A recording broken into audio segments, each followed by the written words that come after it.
Before I actually start, I just want to say this is my opinions, together with some facts, like about the company. I might also be pretty biased, since Arknights is one of my favorite games, even if it is a gacha game. And I hope you might understand somewhat why after this video. Either way, I hope you enjoy.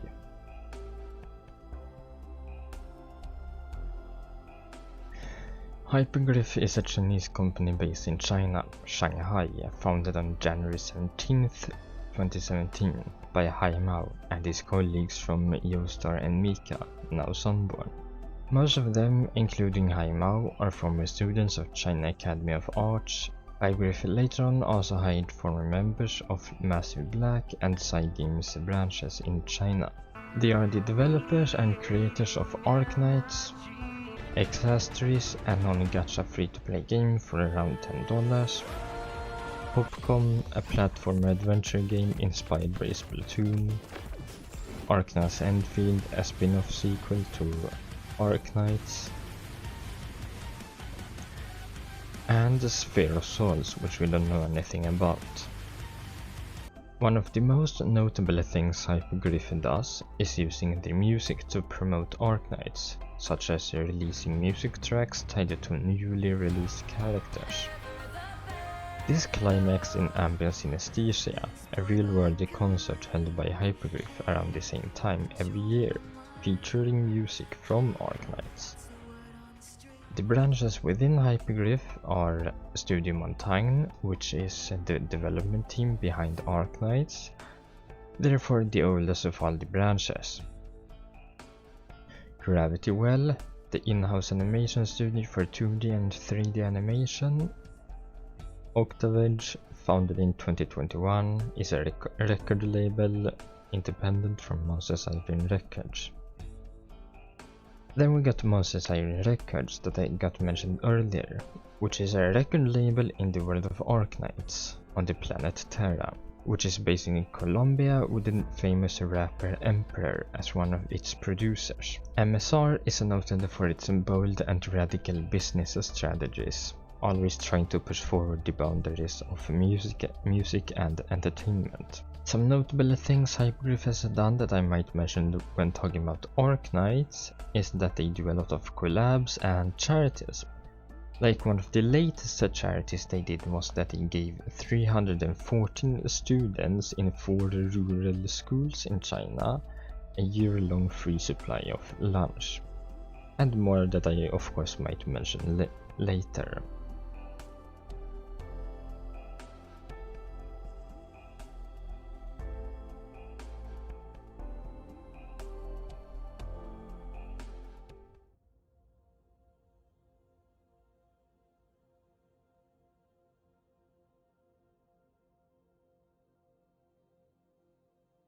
Arknights is Hypergryph's first game released on May 1st, 2019 in China, and January 16th, 2020 for global by Yostar publisher.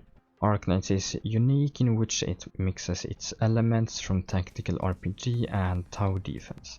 While Arknights is a gacha game and therefore has gacha mechanics, it's generally seen as less predatory than other gacha games, which is a point I will bring up later.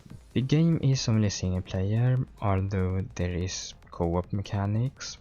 So the story is one of the best elements of Arknights in my opinion, and I will try to explain the general gist of the story and the lore as short and good as possible, without any spoilers too, if you would be interested in reading or learning more after this video. Just there is a lot of it. So there is lore and story in basically everything you read within the game, but there are also 4 different story collections. The first is obviously the main theme, where the main things happen, if that makes sense. The other 3 collections releases with events. The second is Intermessi, where bigger launch-ups happen. For example, Lone Trail, which had some kind of mentions about Talos 2, the Endfield planet, or Babel, with some Doctor backstory. I will come back to both of these later. Then we got side stories, which are just Yeah, side stories. Not a lot related to the main story compared to Intermassive, I think. Then the last story collections, which is basically the smallest story collection things, and I'm not sure how much impact these have on the main theme. So back to what the Arknights story is about as a whole. The game is set on the planet Terra, where natural disasters leave behind a valuable mineral, originium, which also causes oripathy, a progressive disease, but it can also enhance the people's arch ability. Now, because the disease is so infectious and is almost always fatal, the infected are shunned upon or persecuted. In a response to that, some infected formed a group called the Reunion Movement, a militant group which waging war on the despotic government of Terra. So in this story, you, the player, take the role as the masked and amnesiac doctor that commands a team or teams of operators of Rhodes Island, a pharmaceutical, medical and self-defense organization. While catastrophes spread originium and oripathy across Terra, Rhodes Island searches for a cure while defending itself against the Reunion and several governments of Terra. And that is basically the general gist of the whole world and main story. Although with Act 1, where we are finished with the Reunion, there is more political war happening in Act 2 that has basically just ended a few months ago on global. The Act then, not sure the war has ended. And as of recording this, we are soon to get Act 3 Chapter 15 for the Chinese server. Two honorable mentions for this story event. The first is Lone Trail, which actually got praise from a Baldur's Gate 3 writer, which in my opinion is pretty huge with how famous Baldur's Gate 3 is for its writing, I think at least. The second honorable mention is Babel, one of the saddest and biggest twists within Arknights, and one of, I think, the biggest lore drops too, in my opinion. Now for the gameplay. People who have played Tower Defense will be familiar with the gameplay. Even some who haven't but know what it is could be familiar. Just keep enemies from reaching a certain goal by using towers. However, Arknights has a significant design difference. Unique operators act as the towers who can be deployed around the map to hold off enemies by attacking or blocking them, then using their skills to aid them in that regard. Now, since Arknights is also using an RPG progression mechanic with every operator having a unique skill set, you cannot just use two towers to win, like in other TD games. Compared to other TD games, Arknights has some unique mechanics, since it's a tower defense designed as an RPG, so enemies can take various paths depending on the event, chapter or game mode. For example, in one event they can go up on the high ground where you put more long-range operators like healers or snipers. There are also a wide variety of enemy types doing different things, even though some are similar. And putting the wide variety of different operators with different skills, different maps and enemies, Arknights tends to be significantly more challenging than other TD games. Before we get into the progression system and the operators and how they work and more, I will just mention the different game modes. First we got of course the story and events. We also got the stages where you farm EXP and other things. But other than that we get the three other tabs, which is first is regular tasks, where stationary security services or SSS, which is where you farm module material, which we will get back to later, and the weekly annihilation, where you get pulls. The second of the three tabs are long-term exploration, where we have integrated strategies or IS, which is a roguelike mode, and reclamation algorithm or RA is a survival mode basically. I could go more in depth, but it would take too long. I leave a link here to both with explanation if you want to know more. For the last tab, which is seasonal challenge, which is basically the real end game. and it's called Contingency Contract, or CC, which is a game mode where you basically select enemy buffs and debuffs for yourself and try to win with your operators. While Arknights is a single player PvE game, it does feature co-op events and mechanics, like support units where you borrow someone's or a friend's operator, they or you have set a support unit. There are also cooperative events, for example Rhodes Highland Icebreaker games. Now to characters, operators and how they work. So as you know, operators have different functionalities, ranging from fighting the enemies with melee or long-ranged weapons, using Originium Arts to attack with destructive damage, healing operators, or providing some kind of defensive or offensive support. The rarities range from the lowest 1 star to the highest 6 star, with 8 classes: Caster, Defender, Guard, Medic, Sniper, Specialist, Supporter, and Vanguard. Caster deal archer damage, are ranged, have average to low HP, and average to high attack. Next class is Defender, which is all pretty self-explanatory. They defend, they can either block 2 or 3 enemies, except the Duelist, the Defender, who can only block 1. Guard is also kind of self-explanatory. They are melee and can block 1 to 3 enemies with the high attack. Medic, also self-explanatory. They heal, they are ranged, don't attack enemies with some exceptions.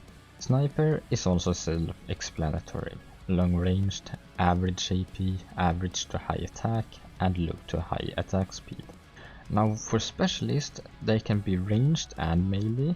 Their trait or skills are their primary function, and they block 0 to 2 enemies. Supporter is kind of self-explanatory. They can support and kill enemies. They are ranged and deal arch damage. Their trait, skill and or talent provide offensive and or defensive support. Now for the last, Vanguard. They are melee, have trait or skill that lets them regenerate a deployment point, or DP for short, which is used to deploy your operators. They can block 1 or 2 enemies, and that's all the classes. They do have kind of subclasses, but it would take too long then. I will leave a link if you wanna go into more detail on how they work yourself.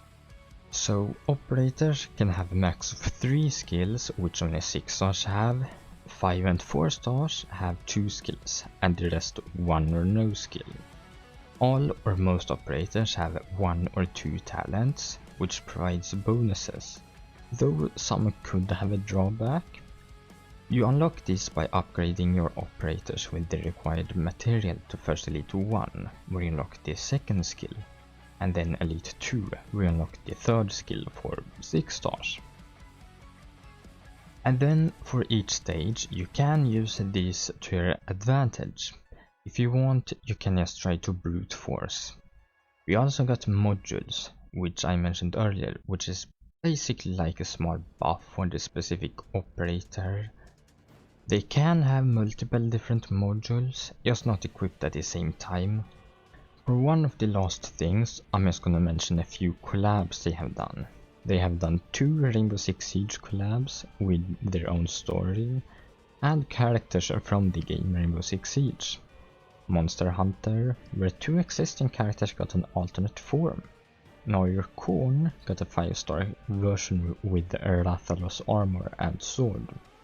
Yato got a 6-star version with the Kirin armor and weapon. They also did a collab with the Dungeon Machine, where we got the 4 main characters from the series playable in Arknights with a story. And an honorable mention to another collab, Coexistence, where they collaborated with the World Wildlife Fund for Nature to commemorate the International Day for Biological Diversity. Now for the last thing, the gacha, which is one of the ways you can obtain characters aside from recruitment. And as you probably heard, Arknights is generally seen as less predatory. The first, the rates. You can't get 1 or 2 stars. 3 stars are 40%, 4 star are 50%, 5 star 8%, and 6 star 2%. There are 3 kind of banners, 2 standard. The standard banner they recently added is called Kernel Headhunting Banner, which has like the year 1 operators. Then normal standard, where every standard operator gets added in the pool after their event has ended. And the last is limited, which comes every like 3 months with a major event and a limited character. A single pull costs 600 Originium, or 1 headhunting permit, or kernel headhunting permit on kernel banner only. Or you can do a 10 pull with 6000 Originium, or a 10 roll headhunting permit, or 10 roll kernel headhunting permit, kernel banner only. I will not go into the calculation of how many pulls you get per week and month, so I will now go to how the system actually works. A 5-star operator isn't guaranteed on the first 10 pull, so if a 6 or 5 star does not appear within the 9 first single pulls, the 10th will be guaranteed to be one of the 2. It does not guarantee a 6 star, but if you do get one, it will consume the 5-star guarantee. If a 6 star does not appear within 50 pulls, each subsequent pull will increase its rate by 2% up to 100%. The 6-star pity will of course reset as soon as the 6-star appear on any of the pulls. And the pity does carry over each headhunting banner with the exception of limited ones that appear around every 3 months. Kernel headhunting also have its own pity and pull count, and 6-star rate that carries over. From Cremation Last Wish onwards, a mechanic was implemented for limited headhunting banners where you could spark a character, where each pull do award 1 headhunting data contract that can be used to spark a 6-star or 5-star operator, 300 or 75 respectively. This effectively ensures that players can have the limited operator if they were unable to get it within 300 pulls. And from episode 14 Absolved will be the Seekers onwards, the number of headhunting contracts needed to purchase a 6-star operator that were initially released 4 years ago was reduced from 300 to 200. When the limited banner ends, each headhunting contract will be converted into 6 headhunting parametric model that you can use to buy upgrade materials at the certificate store.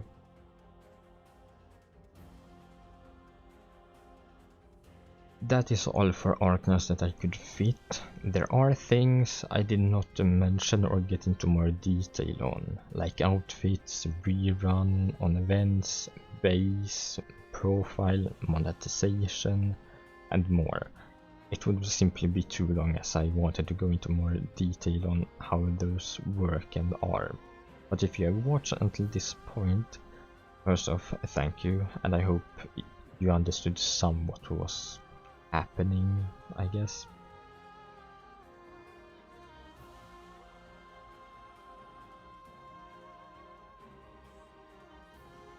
For the long version, check out my video where I read the Recourse interview with the Hypergryph about Endfield. And for the short version you can continue watching if you want. But first off, I did not get into the beta, and I have tried to avoid as much as possible. I will talk about a few of the highlights from the Recourse interview and the gacha system I looked into, as well as trying to kinda tie everything else I talked about together to form a conclusion on why I think Endfield deserves to be successful. I am also not saying any other game does not deserve to be successful. This is just my opinion on why Endfield deserves at least a chance to be successful.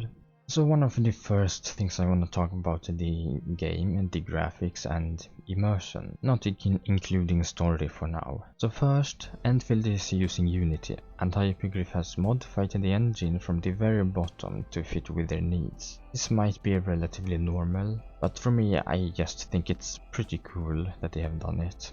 One thing they mention when talking about rebuilding Unity is that they have seamless loading, which from my understanding when I was reading basically means no loading screens. Next, how they talk about that Arknights and Endfield continues to emphasize the textured anime-inspired realistic style. And this is a thing Hypergryph does best in my opinion. Wuthering Waves also has this I think, and also does it incredibly well.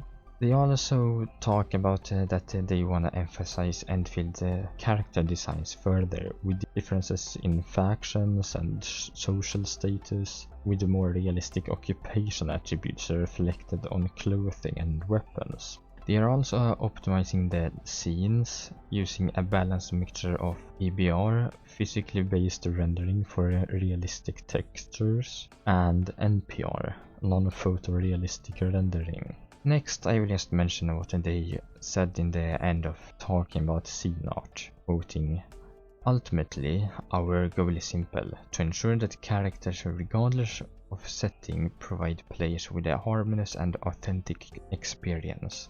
Now, for the last thing I wanna mention about immersion is that they built a special sound effect team for Endfield to record real-world sounds and accurately integrated them into the game. They continue to mention the sounds like friction of leather, the clinking of metal, and even the sound of fabric swaying in the wind. They also say that the effects are not simply layered, but are dynamically matched with the character movements, emotions, and environmental changes. And it's one of my favorite points, to be honest, as they wanna aim to immerse us into the world of Arknights Endfield. And that's basically it. I can't about what they said about gameplay, as I did not get into the beta and play it for myself, but I will quote the last thing in the interview. Hypergryph wanted the Endfield team to become one of the most special game developers, to truly contribute in game innovation. They say the following: "If you're creating something ordinary, or something that's already been done by others, then being an ordinary person, or even just someone with relative experience, is usually sufficient. But what we realized in the course of this project is that if you want to create something truly unique, something that can genuinely be called original, then you need to be a unique person yourself. Someone with strong opinions, or even what would be called uncommon talent, because there's no one who can definitely tell you what's good or bad. You must have faith in the direction you've chosen." I believe players are also in pursuit of novelty. In this sense, our team's goals are very much aligned with theirs. Players want to revisit familiar and polished gameplay experience, but they also crave something unique, something they never encountered before. This is the fundamental motivation behind our decision to combine factory simulation elements with RPG mechanics and innovate on that foundation. Innovation is no longer just a creator's aspiration for their own work. It's something that market increasingly demands. Simply improving production standards is no longer enough to satisfy today's players. So, whether you want it or not, if you aim to achieve something in the current market, you must create something that is uniquely yours. Basically, I think most of it, or maybe everything, is true, to be honest. I will leave a link to where you can read the full translated interview in the description, by the way. So the next thing is the gacha that I looked into a bit. So I do recommend going to my video where I explain why it's not as bad as people make it seem to be, as there have been people complaining. I will not talk about rates or anything, I will just try to talk about the important things, if that makes sense. So first off, duplicates. They are not important at all, basically, similar to Tower Defense Arknights, except if you wanna do really hardcore and highest difficulty endgame probably. or just you like the character. Next is the pity. So there is a 50-50. Highest pity is 80, I think. If you lose, guaranteed is on 120 pity, only one time per banner. In short, after you got the rate up, it's always 50-50, I think.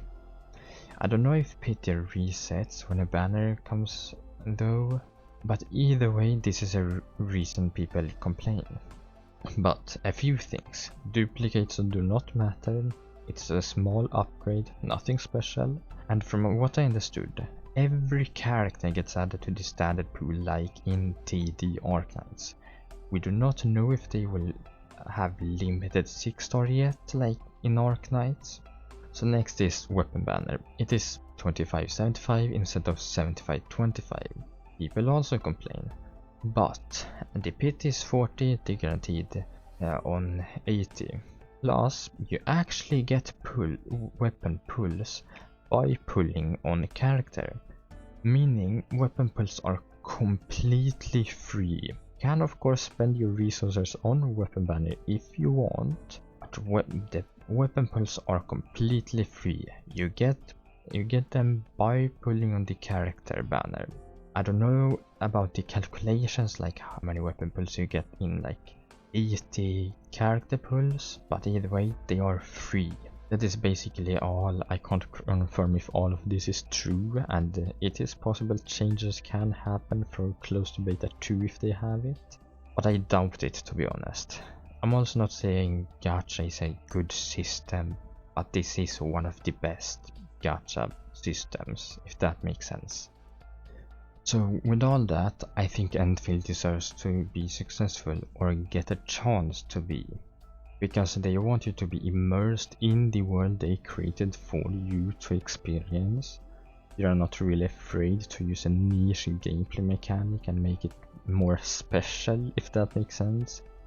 Like in Arknights Tower Defense, they made a niche game with an incredible story, characters and gameplay. And I think they are able to do the same thing in Endfield with base building, which is kind of niche, but it is still popular. In short, they just wanna make a good game, even if it is a gacha.